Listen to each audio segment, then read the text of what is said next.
بسم اللہ الرحمن الرحیم۔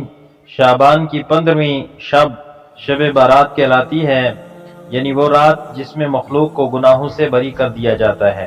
اسی کے متعلق حضرت عائشہ رضی اللہ تعالیٰ عنہ فرماتی ہیں کہ شعبان کی 15ویں شب کو میں نے نبی کریم صلی اللہ علیہ وسلم کو اپنی آرام گاہ پر موجود نہ پایا تو تلاش میں نکلی، دیکھا کہ آپ صلی اللہ علیہ وسلم جنت البقیع کے قبرستان میں ہیں۔ پھر مجھ سے فرمایا کہ آج شعبان کی 15ویں رات ہے۔ اس رات میں اللہ تعالیٰ آسمان دنیا پر نزول فرماتا ہے اور قبیلہ بنو کلب کی بکریوں کے بالوں کی تعداد سے بھی زیادہ گناہگاروں کی بخشش فرماتا ہے۔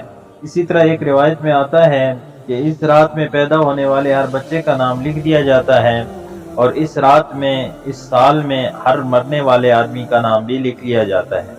اس رات میں تمہارے اعمال اٹھائے جاتے ہیں اور تمہارا رزق اتارا جاتا ہے۔ اور اسی طرح ایک اور حدیث میں پیارے آقا حضرت محمد الرسول اللہ صلی اللہ علیہ وسلم سے روایت ہے کہ اس رات میں تمام مخلوق کی مغفرت کر دی جاتی ہے، سوائے 7 ان لوگوں کے جن کی بخشش نہیں ہوتی، اور وہ یہ ہیں: نمبر 1 مشرک، نمبر 2 والدین کا نافرمان، نمبر 3 کینہ پرور، نمبر 4 شرابی، نمبر 5 قاتل، اور نمبر 6 شلوار کو ٹخنوں سے نیچے لٹکانے والا، اور نمبر 7 چغل خور۔ ان 7 افراد کی اس عظیم رات میں بھی مغفرت نہیں ہوتی جب تک کہ یہ اپنے گناہوں سے توبہ نہ کر لیں۔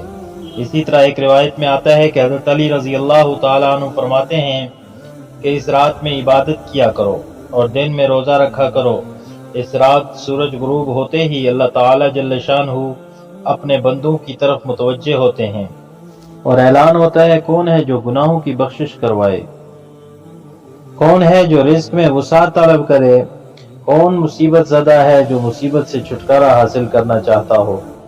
الغرض 15ویں شعبان کی رات فضیلت والی رات ہے۔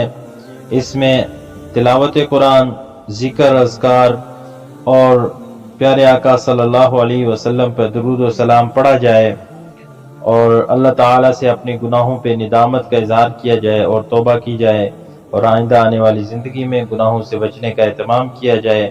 اللہ تعالیٰ سے دعا گو ہوں کہ اللہ تعالیٰ ہمیں ان باتوں پر عمل کرنے کی توفیق عطا فرمائے۔